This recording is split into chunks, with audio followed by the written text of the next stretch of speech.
One more salawat in the name of our 12th Imam, Imam Sahib al-Asri wa Zaman.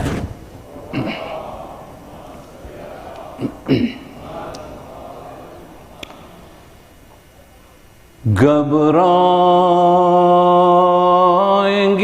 Zainab,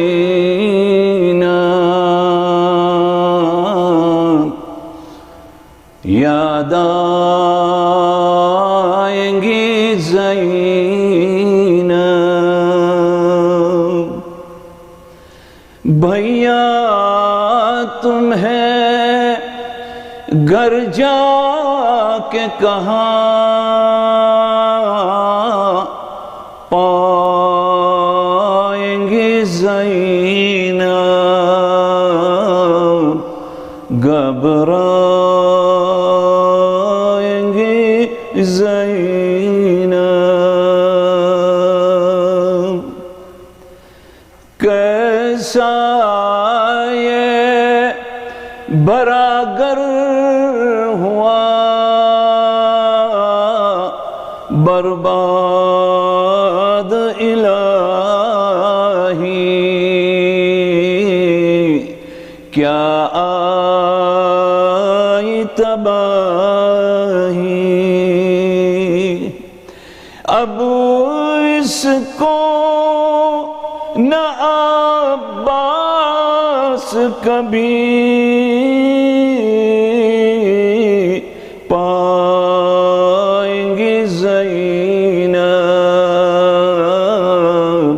घबराएंगे Zainab. फट जाएगा बस देखते ही घर को कलेजा,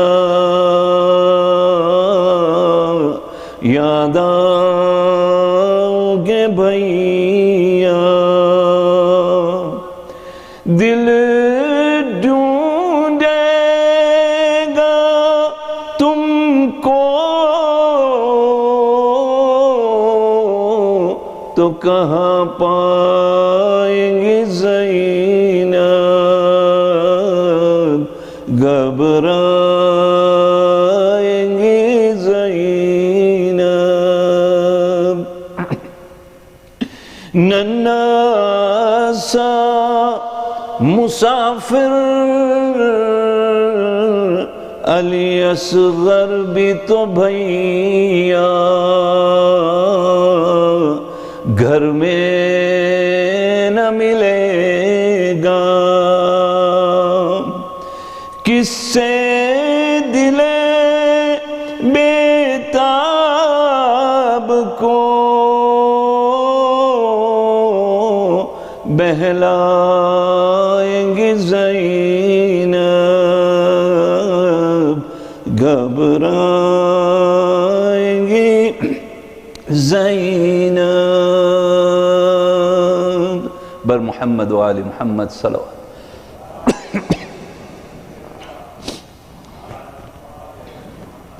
रहमल्लाहु मन करा अल-फातिहा।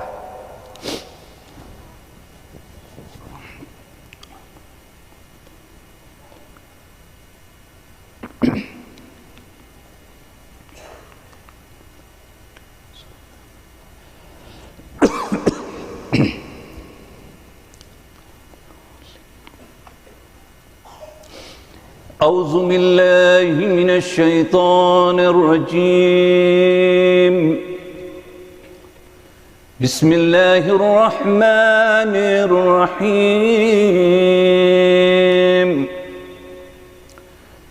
बिस्मिल्लाहि व बिल्लाहि व सल्लल्लाहु अला मुहम्मदिन व आलिहि व मुफव्विज़ु अम्री इलल्लाह। इन्नल्लाह बसीरुम bill इबाद। अल्हम्दुलिल्लाहिल्लज़ी हदाना लिहाज़ा Verma Kunna लिनहतदिय लौला on हदाना Allah. لقد جاءت رسل ربنا بالحق والصلاة والسلام على أشرف الأنبياء والمرسلين أبي القاسم محمد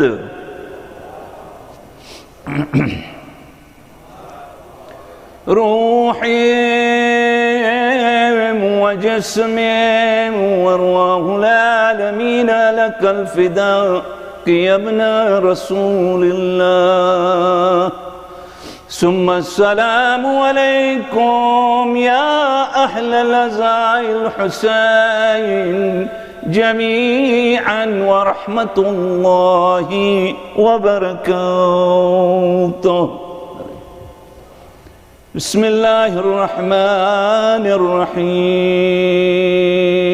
صلوات.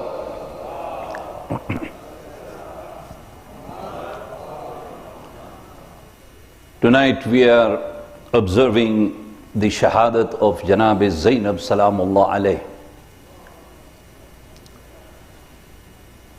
Nobody needs introduction of this great lady. Everyone knows who Janab Zainab is. She was a sister of Imams,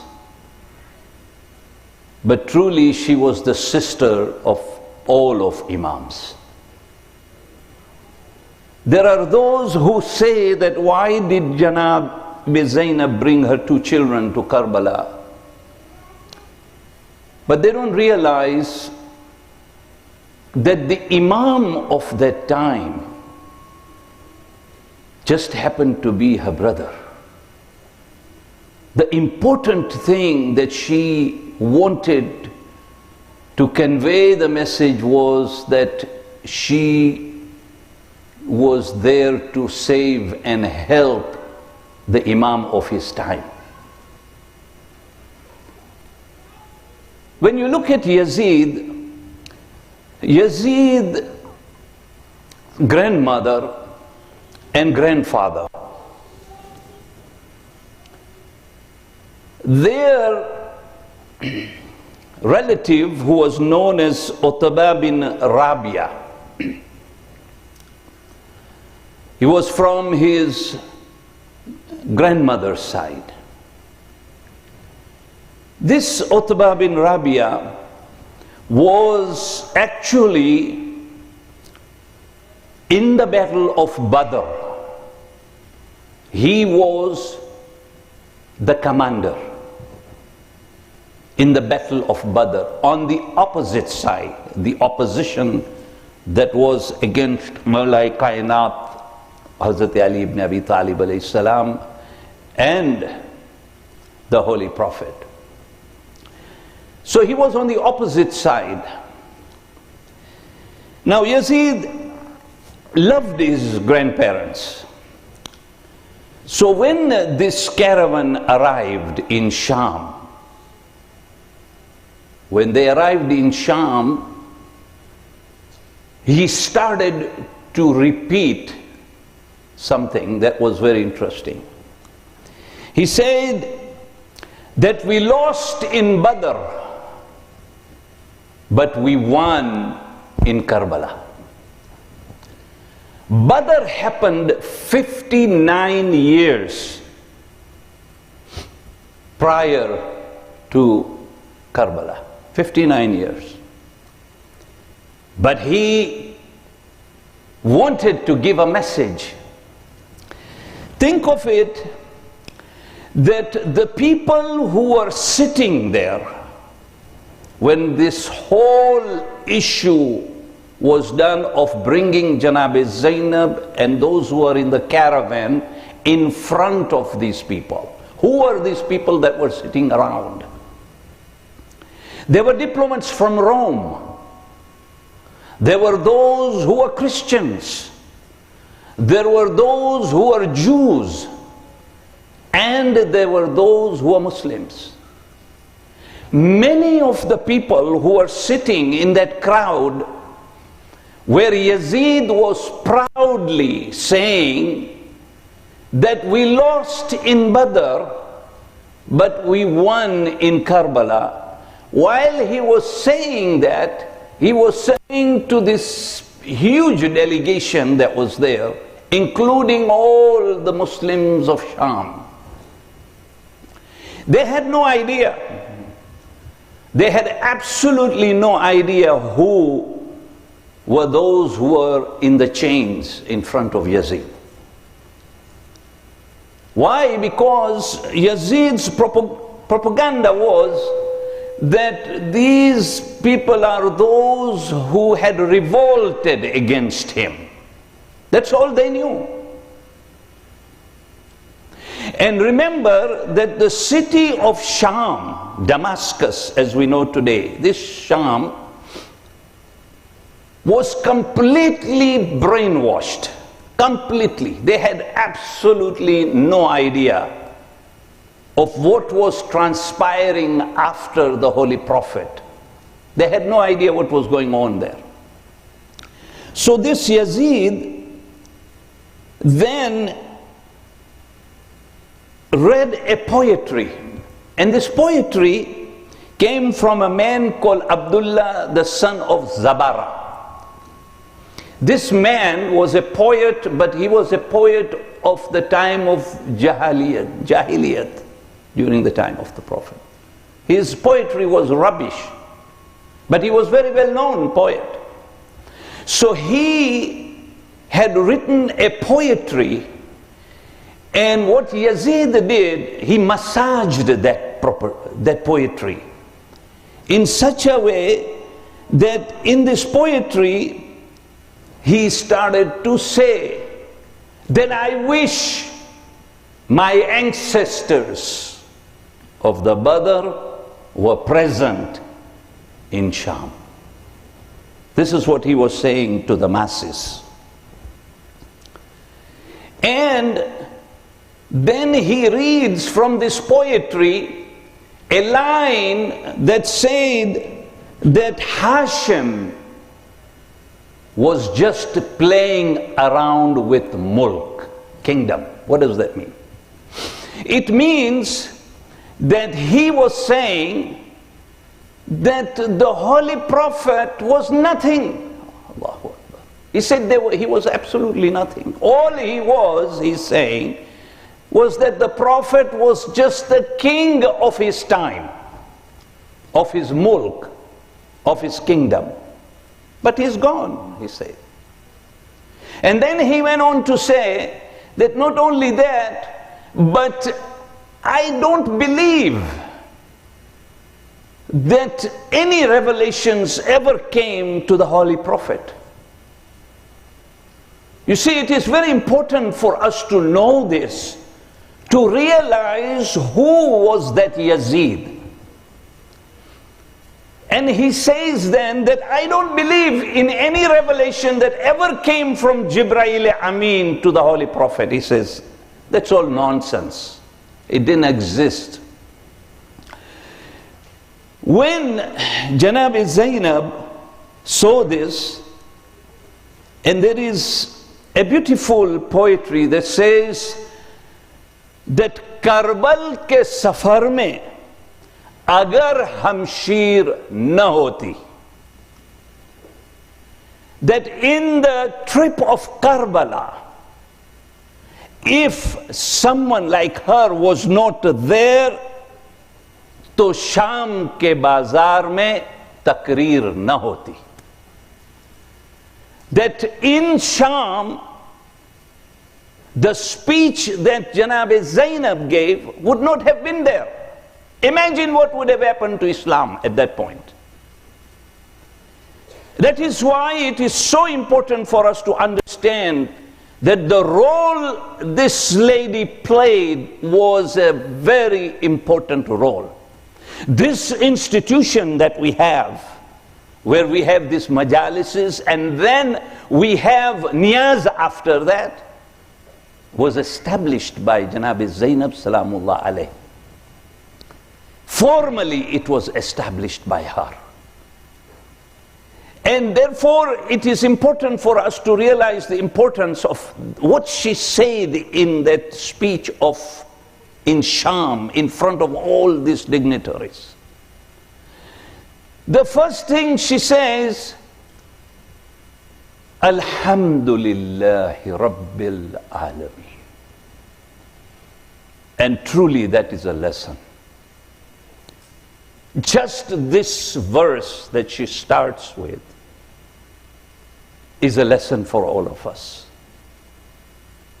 When we have difficulty in life, when we have trouble in life, how many times do we raise our hands and say, Ya Allah, Alhamdulillah, Rabbil Alameen. Here she is, she has lost her sons, she has lost her brothers, she had lost personalities like Hazrat Abbas, like Ali Akbar, like Janab Qasim. And then she is in chains. We have to comprehend that she is in her chains, and the first thing she says to Yazid, she says, Alhamdulillahi Rabbil Alameen. Praise be to Allah subhanahu wa ta'ala. That lesson is a very big lesson, my brothers and sisters in Islam. Just that verse of hers. That even in that most difficult time of her life, what happens today, sometimes when crisis and difficulties come to us, there are people who lose their faith altogether. They lose it because they can't bear the problems that are coming towards them. And that is something that she is trying to teach us, that whenever any difficulty comes, first and foremost think of Allah subhanahu wa ta'ala. Seek His thanks. Who are you? Why are you thanking? You are thanking because you don't even realize and appreciate what He had already given you. This is what Janab Zainab salamullah alayha was saying, that you know, Allah has given me so many things, but I don't appreciate. We need to appreciate. We need to appreciate is what Bibi Zainab is teaching us, that appreciate what Allah subhanahu wa ta'ala is giving you. Don't look at what is with you at that time. Look at what He has given you. He has also given you the ability to deal with that issue. You will be able to deal with that issue if you thank Him for what He has given you. This is what Janab Zainab salamullah alayha was telling them. And then she says to him, she says, is it fair? Is it fair for you to unveil us in front of the public like that? A very powerful statement. Today what is happening in India, it is no small thing. The ladies in India are going through a very difficult time today. And they are being harassed every day because of the veil they are wearing. And Janab Zainab was teaching the ladies particularly that how important. Sometimes we are wondering, where can I find if hijab is wajib? Janab Zainab is saying that in this session, to that Yazid and to all those who are sitting there, how important hijab was to her. She was a lady that nobody had seen her. No man, no mahram. Na mahram had ever seen her. No na mahram had ever seen her. Only those who were closest to her had seen her. So how would they even recognize Who is she? But there she is saying that, is it fair for you to do what you're doing by unveiling us?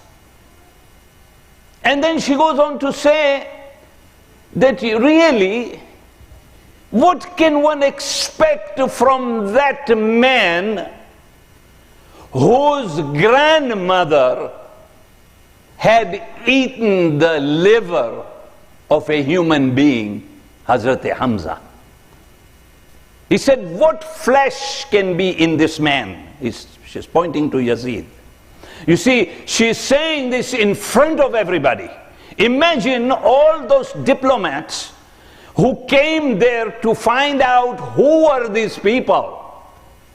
And this is where Janab Zainab thought it was very important for me now to stand up and make sure that they know who this Yazid is. It was very important for her. She was not trying to change Yazid, because Yazid was a goner. He was failure. He had already committed the evil. But she was trying to change those who are sitting with Yazid, to make a revolution so they understand who was she. The first man who stands up at that moment was a Jew. He says to Yazid, he says, it is amazing. He said, you see, we are followers of Musa, he says. He says, we are followers of Musa. Even today, if we had any significance of Prophet Musa in front of us, regardless of what it is, we would give him or her or anything belonging to Musa due respect. And here, this is the way you are treating the granddaughter of the Holy Prophet. And the moment he started to say that, Yazid was trembling. He didn't know what to say. And then a Christian stood up. And he says, it is a shame on you, Yazid, for what you have done here. Even if we see a camel that somebody would say that on this camel Jesus used to sit, we would respect even that animal. And look at what you are doing. And immediately Yazid orders his people and says, take these two people out and kill them. Then Janab Zainab also did something very unique. First she says to Yazid, he said, you know, you are an evil. And what will come to you, which will bring an end to you, is also evil. Why? Because it is in the Holy Quran that Janab Zainab is saying that those who do evil will always get evil at the end. And then she goes on to say, some people today ask, why do we recite in Ziyarat Ashura that curse be on these people and curse be on these people and curse be on these people? Why? Look at what Janab Zainab says right in front of the delegation, in front of everybody. She says that evil will come to those who are evil, because Allah has said in the Quran that those who will make a mockery of what Allah has sent will suffer. They are evil. Not only, she says, oh Yazid, you are evil, and all those who participated in bringing you to this position are also evil. This is what Janab Zainab's message was. That all those who participated, you know what Yazid did at that time? Immediately, he says, I didn't kill Hussein. Now first he says, I don't know of the Prophet or anybody. Now suddenly he changes his mind and he says, I don't know Hussein. The killer of Hussein, and Imam Hussein's head is in front of him. He is taking a stick and poking into the teeth of Imam alayhi salam, in his mouth. But then he got shook up. When Janab Zainab said that, and now he's saying that, I didn't kill Hussein. The killer was Umar ibn Sa'ad and ibn Ziyad. I didn't kill him. So that means that he knew precisely who Hussein was. Because now he's trying to justify why did he bring Zainab and all the caravan there. And then Janab Zainab did something very unique. She turns over to Imam Zainul Abidin alayhi salam. Why? Because it was important to show the people of Sham that when the Imam of your time speaks, then listen to what he has to say. She had inspired all these people that were sitting there. She turns to Imam Ali Zainul Abidin alayhi salam and says, my son, now you can go ahead and give them a khutbah. And that is where Imam Zainul Abidin gives his khutbah, and Yazid was in absolute turmoil now. Because the people of Sham were now gathering completely against him now. Suddenly, for what he had done. And of course, it comes to a point where now Yazid says that they can go. There was a poet that wrote very well. He said that if you look at Ayah Tathir, right, and you look at Hadith Kisa, all those who were the 5 Panjatan were inside this Kisa. But this poet said that if one end of the chadar, one end of the veil would have extended on both sides, on one side would have been Zainab, the other side would have been Hazrat Abul Fazl al-Abbas. This is how beautifully he said, that the position of these two people was so important. But how sad that when everything happens, now Janab Zainab and the caravan is getting ready to leave Sham. They left Sham. They came to the land of Karbala. They came there, and Janab Zainab goes to the qabr of Abul Fazl al-Abbas. She goes there and she says, Abbas, oh Abbas, where were you when we were going through towns after towns and people were pelting us with stones and used to pour hot water on us? So Abbas, where were you? She said, oh Abbas, where were you when Sakina was slapped? Where were you, Abbas?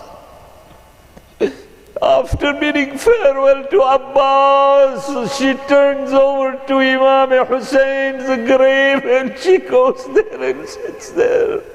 And she said, oh my brother, you had given me a responsibility when I left Karbala. You had given me an amanat of yours, but my brother, I could no longer bring that amanat back to you because I lost her in Sham's prison. She said, Sakina could not bear the difficulties we were all going through. Imagine a 4-year-old and a man is playing with the head of her father in front of her. But at that moment after they finished Karbala, then one of the most difficult things she faced was Medina. When they arrived in Medina, of course they went to the shrine of the Holy Prophet and they finished there. She wanted to go to the qabr of Janab Fatima Zahra, to the qabr of her mother, and Imam Zainul Abidin comes there and says, "Oh my aunt, you should go back home.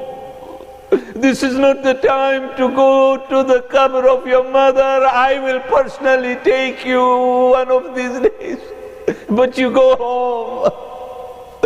She goes home and she had asked Janab Fizza to accompany her. But at the moment she enters the house and she sees 2 mattresses.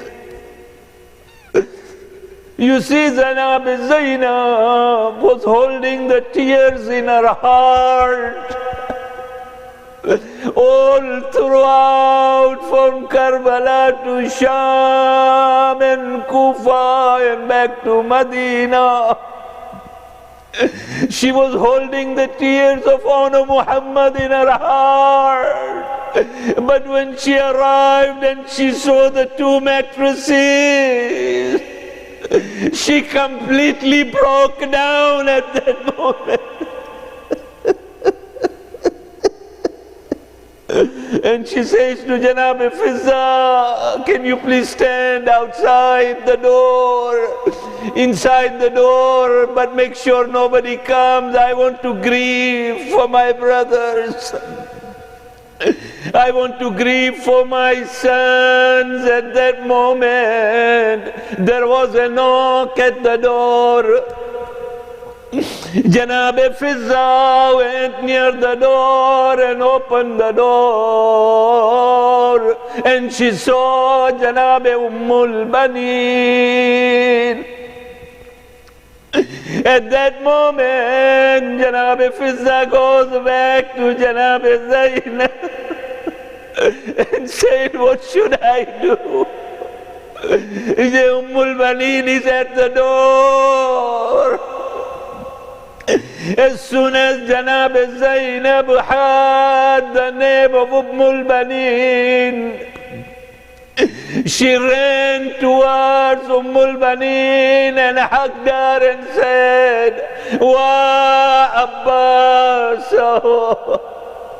At that moment, Ummul Banin said, "Wa Hussein." But at the moment there was a little girl along with Janab Ummul Banin. She was Fatima Sughra. And Janab Zainab looked at her niece. And Janab Fatima Sughra says to Janab Zainab, "Auntie, who are you?" Imagine. They had left Medina on 28th of Rajab.